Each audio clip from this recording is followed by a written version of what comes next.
UPSC தான் பொறுப்பேற்கணும், UPSC தான் பொறுப்பேற்கணும் அப்படின்னா அந்த யூபிஎஸ்சியில் யார் பொறுப்பேற்பா? எந்த ஒரு பணியில் ஈடுபடாமல் அதில் இருக்கிற ஆஃபீஸ் அசிஸ்டன்ட் பொறுப்பேற்பாரா? இல்லை யார் பொறுப்பேற்பா?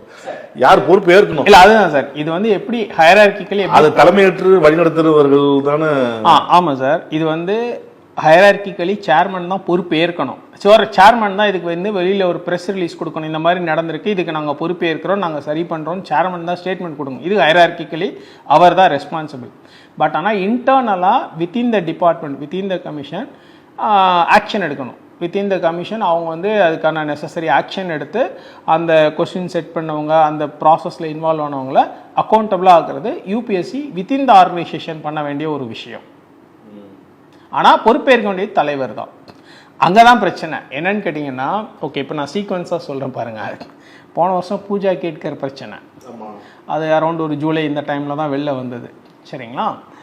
அதுக்கு முந்தின வருஷம் ஏப்ரல் 2022 மனோஜ் சோனி அப்படிங்கிற ஒரு ஆள் தான் யூபிஎஸ்சி சேர்மனாக நியமிக்கப்படுறாரு.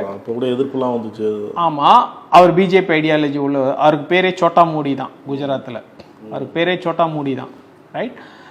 அவர் ஏப்ரல் 2022 அப்பாயின்ட் பண்ணப்படுறாரு. ஆனால் மே 2020, ஏப்ரல் 5, 2022 அப்பாயிண்ட் ஆன ஆள் போஸ்ட்டில் உட்காந்துட்டாரு, சேர்மன் சேரில் போய் உட்காந்துட்டாரு. மே 2023 தான் ஓத் எடுக்கிறாரு. ஓத் எடுக்கிறன்னா உறுதிமொழி. அப்போது எவ்வளோ ஒரு லெத்தார்ஜிக், எவ்வளோ ஒரு என்ன சொல்லுது, ஒரு மேம்போக்கான ஒரு ஆளாக இருப்பாருன்னு நினச்சி பாருங்க. ஸோ என்னோட பாயிண்ட் என்னன்னு கேட்டிங்கன்னா, ஃபர்ஸ்ட் ஆஃப் ஆல் அந்த சேர்மன் மனோஜ் சோனி அப்பாயின்மெண்ட்ல இருந்து அவர் வெளியில் போன வரைக்குமே எதுவுமே சரியாக நடக்கலை. அதுக்கப்புறம் அந்த பூஜா கேட்கற விஷயத்துலையும் யாரும் பொறுப்பேற்கலை, கவர்மெண்ட்டுமே எதுவுமே பேசலை. அண்ட் அவர் பாட்டுக்கு ரிசைன்மெண்ட்டு போயிட்டாரு. அவங்க பூஜா அவங்கள யார் செலக்ட் பண்ணாங்க, அவங்க செலக்ட் பண்ணது தப்பு, அவங்க மேலே எந்த நடவடிக்கையும் எடுக்கல. அது அந்த இதே இன்னும் வெளியில் வரல. எடுத்தாங்களா எடுக்கலையான்னு தெரியல, வெளியிலதே தெரியல. அது அவங்க எதுவும் ஸ்டேட்மெண்ட்டும் கொடுக்கல யூபிஎஸ்சியில இருந்து.